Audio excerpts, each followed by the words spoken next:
Hello, everybody. Hey, everyone. Hey there. So, first off, I want to say that I feel like this title could be the name of a game show. Is that normal? I don't know. That's where my brain goes with it. Let me turn the volume off on my phone, so therefore you can't hear me twice. So, what I want to do is talk about kind of behavior and what's normal, what's not normal. Why are they doing these things? But like for example, my dog likes to what? Bark, jump, dig, pee on things. Like, is it normal? Feel free to comment too if y'all have any comments that you want to leave. Feel free to comment and or ask any questions as well. I've got that pulled up so I can go through that. But let's kind of dive in. So, like, is that normal? Um, what's the answer? So, in this, you will learn what behaviors are normal and come naturally to dogs. I'm not going to go through every behavior, but some at least. We're also going to do why behaviors continue to happen. So those are kind of the two bullet points that I want you to kind of take away from this. And um, what do you all think so far? Is it normal? We haven't given an actual behavior yet, but it's probably normal, maybe not. Let's go in. So let's start off with the 4 F's, which are fighting, fleeing, feeding, and then fornication or courtship. Courtship doesn't start with an F. Sounds better when you put it in the 4 F's. And I did not like coin this. This is something that I learned with my education. But basically, if we look at these, I mean, a lot of the behaviors we're seeing derive from these things. So when a dog is, nervous about something, there's a good chance they're going to go into fight or flight mode, fighting, fleeing. Um, and that's very common. So maybe maybe the stranger comes over and your dog charges the stranger and tries to bite them, and their motivation is try to send the stranger back out the door. So that could fall under like the fighting category. I don't, when I think of fighting, like I think the average person thinks of fighting as like two people getting into a fight. It's not necessarily that. It's not like two dogs fighting for fun or something like that, but it's more or less using behavior to try to actively send something away. So there's that. We also have like fleeing. So maybe a stranger comes in your home and your dog runs away. So they're fleeing. And in some cases, dogs might go to like, I'm going to try to run away first, but if they're cornered and don't have an option, then they might go into fight mode or whatever. So we've got that. We've got feeding, which is probably pretty obvious. So many behaviors are motivated by trying to get food, counter surfing, getting into the garbage, walking to the food bowl to eat. So feeding is an easy one. And then obviously, dogs as a species wouldn't survive without a little bit of coitus, if you will. So we've got those, and so a lot of behaviors are deriving from that, so we can kind of keep that in the back of our mind. But all of that is normal, especially like if we're doing a like if I'm doing a puppy class where there's a lot of puppy play, we see a lot of these behaviors not in the serious way, like they're not fighting and having like a legit fight, but they do a lot of the behaviors that come along with it, like biting and chasing and barking, and there's humping during puppy class, and then they'll stop and eat food. So like we see a lot of that in general. So um, let's move on. So we also have fixed action patterns, which I'm going to give an example of a couple. Um, uh, Barking is one, chasing is another one, digging is another one. So basically, I like to refer to these, or not I, but in general, they're kind of, it's easy to refer to them as like hardwired behaviors, things that just are kind of species specific. So like a cow moves, a monkey, what does a monkey do? Eats bananas. No, I'm just kidding. Well, they do, but they, like some of them howl. Like, so we've got these behaviors that are very normal, and they're like hardwired behaviors in dogs, and we see those all the time. And again, normal would be I'm going to emphasize that word. And I also want to talk a little bit more about kind of how we view these behaviors and what we oftentimes do. But long story short, these things are normal. And there's something that oftentimes, like when this is happening, if there's another dog there, it can trigger the other dog to do it as well. So I'm going to jump slides real quick. Hold on. Where's my other slide? Oh no, it disappeared on me. So let me double check something. Y'all get a sneak peek of, yeah, one of my slides didn't show up. I made another slide that's not there, so I'm just going to talk about it. So there's something else called local enhancement, which basically means that when one dog starts doing a fixed action pattern, like chasing a squirrel, for example, it will oftentimes trigger another dog to do it. So like if a dog is barking up a tree at a squirrel, other dogs will run over and start doing it as well. And then oftentimes looks like they are mimicking one another. And I think that anybody that has a multi-dog household, if you've we're at a point where you only had one dog in your house and then you added in a second dog, whether it's like a permanent resident now or whether like a friend or family bring another dog over, you may notice that all of a sudden there's a whole lot more behavior in general. I remember I've only ever had one dog up until I started being with my wife, however you word that. And so she had two dogs, then we combined to have three. And I was like shocked by all of a sudden how much it almost felt like all the training that I did with V was like out the window. Like, oh my goodness, like there's so much going on now that didn't happen before. Because for him, for example, he was never around other dogs in the house that would be barking at something or, chasing rabbits or squirrels. So all of a sudden it was like, whoa, well, where did all my dog's training go? And so then, when you do have multiple dogs in your home, it takes a lot more work to train them and get them to where you want them to be. And there's a lot of management techniques that you might put into play, which you may not have been using prior as well. But you'll notice for sure that if you have multiple dogs in a home, you'll end up getting a lot more behavior, and a lot of it is due to local enhancement, which basically means a dog starts doing something that triggers a fixed action pattern, so like barking, chasing, digging, et cetera, et cetera. Now let's look at these three things in particular: barking, chasing, and digging. So sometimes people will call me and say, hey, my dog's digging, how do I stop it? And I say, well, honestly, one of the best options is to give them, and this isn't my idea, but give them an appropriate outlet to dig. So instead of saying you can't do that at all, it's more like, hey, let's not do that in my garden beds. Let's go ahead and dig in this spot. And that's something that's teachable just simply by putting together a place where you want them to dig, burying some stuff in there and going over and encouraging them to dig, whether you're kind of messing the stuff around and they find some little pieces of food or whatever. And of course, another great part to preventing it from happening in other spots is managing by putting up some sort of fencing or something like chicken wire around the places that you don't want your dog to dig. So give them an appropriate outlet. I think that's probably the most fair thing to do, because to bring dogs into our homes and then to basically say, hey, you can't really do anything that comes naturally to you. I don't want to hear you bark. I don't want you to dig. I don't want you to jump on me when I come in. I don't want you to to say, hey, don't do this, don't do this, don't do this. We're really kind of putting our dogs into a box and saying, well, all you can really do is sleep. How about you just sleep on the floor? Don't even think about getting on the couch. Just sleep on the floor. So when we get into all this, like how can we actually give them appropriate outlets? I think barking is a tricky one because dogs will bark. And sometimes it is problematic. So it's like, is there a way to let them bark where they can enjoy it? So like where they're like, can we let them do it a little bit? And situationally, I think it's fine. I'm not, I'm not like a fan of a dog demand barking at me or something like that. But if my dog Rosa is out on the back deck enjoying the sun and starts barking at a random noise, I mean, unless it becomes like obsessive and I'm like, oh, maybe the neighbors are being bothered, I just let her do it and let her kind of just do her normal behaviors. I'm checking for any sort of comments. If anybody has any, feel free to leave them. Questions, comments. But so that and like chasing, like Rosa I'm going to keep using her as the example because she's my younger, more spry one. She loves chasing squirrels. And when the squirrels come in the backyard, she chases them. She's never going to catch one, or it's very, very unlikely, but it's fun to chase them. It's a fixed action pattern. So I don't try to stop her. I just let her do her thing. I mean, I do work on coming when called to try to get her back to me if I need her to, but ultimately I let her do that. And digging, if I'm using that, I don't have digging as an issue. Neither of my dogs have ever been diggers, but that doesn't mean that they wouldn't dig if there was something special there. So think about the ways that you can give them appropriate outlet. How much does it really bother you compared to how much are they really enjoying it? That's another good way to look at it too. Um, is it just bothering you, but your dog's really enjoying his or herself? Maybe you should just take a chill pill. Maybe you should just let them do it a little bit and then work on calling them out of it. So, but what behaviors are normal? Well, can you guess? All behaviors are normal.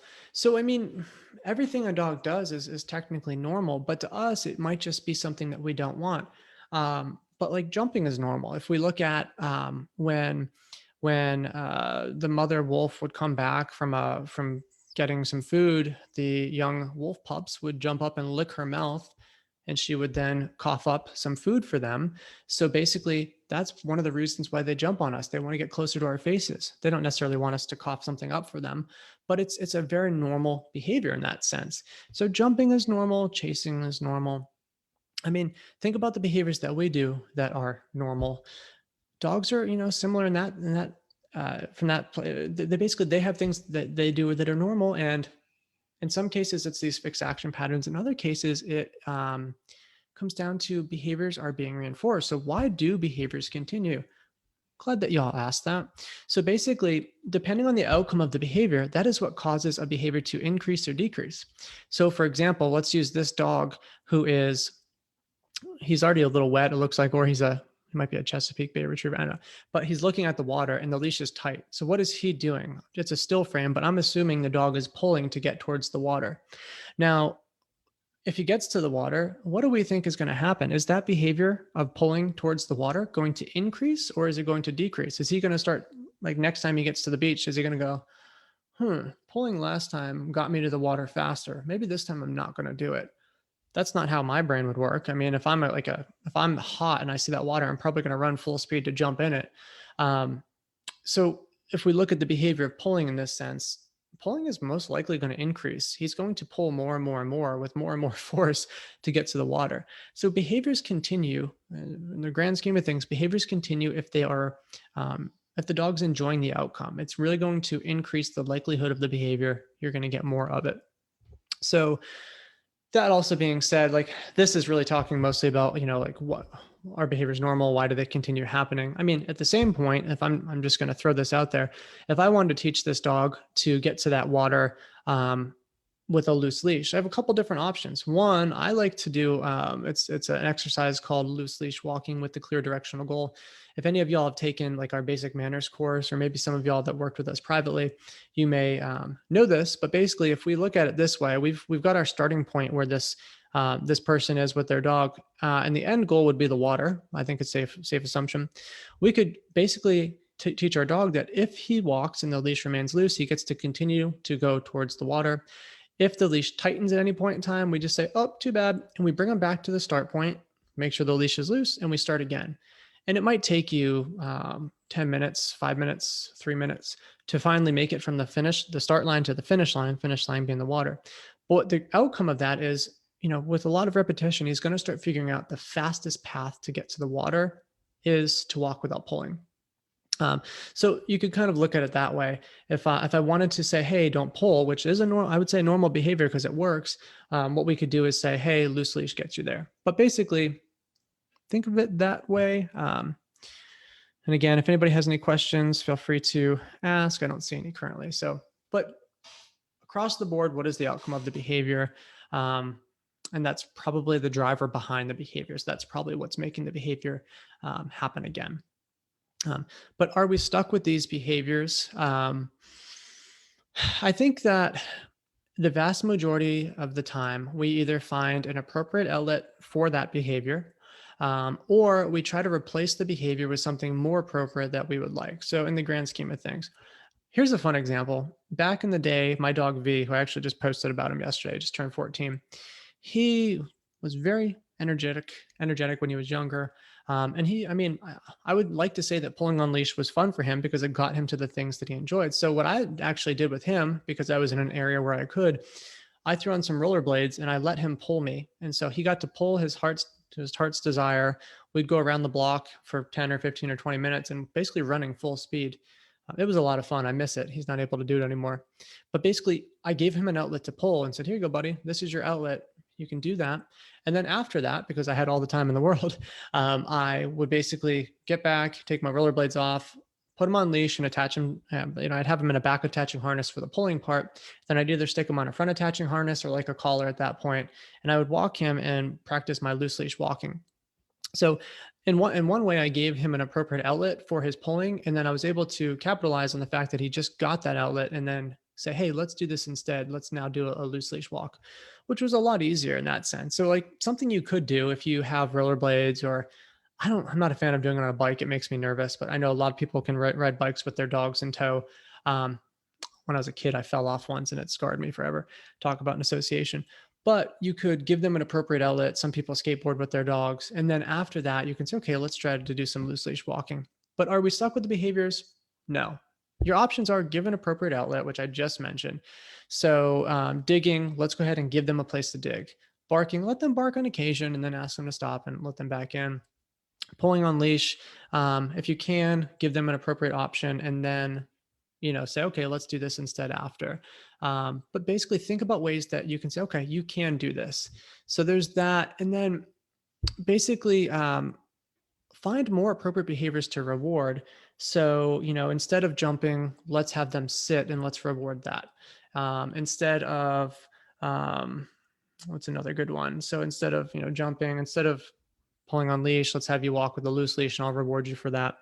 So there's basically think about like what behaviors could we put in place of the unwanted behaviors, and let's focus on giving our dogs all the rewards for that.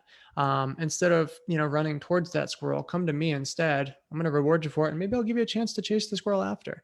But find more appropriate behaviors to reward, like counter surfing, for example. That would be easy for a dog to be rewarded for doing. They jump on the counter, they get something good, they're probably going to do it again, either right away or again in a minute. So, what's a more appropriate behavior? Well, a downstay is a fantastic thing to do instead. You can throw a mat down and you can practice some downstays when there's no food on the counters. And then what you could do is introduce food on the counters and reward quite heavily. Then you start to increase the time between rewards. There's actual training plans that we can go through if you seriously want help with that, or you can try to wing it and you'd eventually accomplish it. But think of it that way, like what can I get my dog to do instead? So give an appropriate outlet, which that's one thing, or what can I get them to do instead and reward them for that. So to summarize, it's all really normal. I mean, there's nothing that dogs do that's abnormal. There's things that we dislike, but that doesn't mean it's not normal. And because it's normal, it's kind of like adopting a cow and having a cow in your home and saying don't moo, or a snake not to hiss. I don't know. That's a bad example, but it's like any sort of animal that we would bring into our home, and then we'd say, "Hey, I don't like when you do these normal behaviors. I need you to stop right now." That's kind of how we view it in a lot of ways. I'm trying to tell you, let's give them an appropriate outlet and then find more appropriate behaviors to reward instead too. So your homework. Think of ways that you can prevent unwanted behaviors from happening. So, in some, that's a lot of management. So, I'll give you one example. If your dogs like to bark at random noises outside, maybe put on some white noise in the background so they don't hear those random noises. But think of other ways too. And feel free to, if you're already doing things, put them in the comments. Definitely would love to hear them. Maybe you'll give me some new ideas. Here's one. This is one that I didn't think of, but I saw someone in my neighborhood do, which is awesome. I was walking by a house and they had little dogs in the house, and it doesn't matter the size, but just to paint the picture, they actually installed a baby gate on the outside of their front door. So if they open their front door, there's a baby gate right there, which also has a door, so you can open and step out if you need to. But that is a beautiful way to prevent door bolting, and it doesn't take any space up in your home. So I've made recommendations prior to seeing that. I've made recommendations about having like some sort of like a vestibule there where you're using like some sort of gated off area so they can't get into that. Because if you have a dog that likes to door bolt, you really need to manage as part of it. So this is a great idea. Ways to prevent unwanted door bolting would be have a baby gate on the outside of your front door that also has a door, so you don't have to like step over it or move it every time. But that's an example for you. But think of other ways that you could prevent unwanted behaviors. But then also your homework, and I'm putting this on you. Think of ways to give your dog an appropriate outlet for the behaviors that they want to do. So think about that. And everyone has something that their dog is doing that bothers them. And again, whatever they're doing is normal. So think about ways that you can give them an appropriate outlet. Love to hear some of those things. Feel free to stick them in the comments. Thank you very much for watching. I'll be back next week. So y'all enjoy your day. Take care, y'all.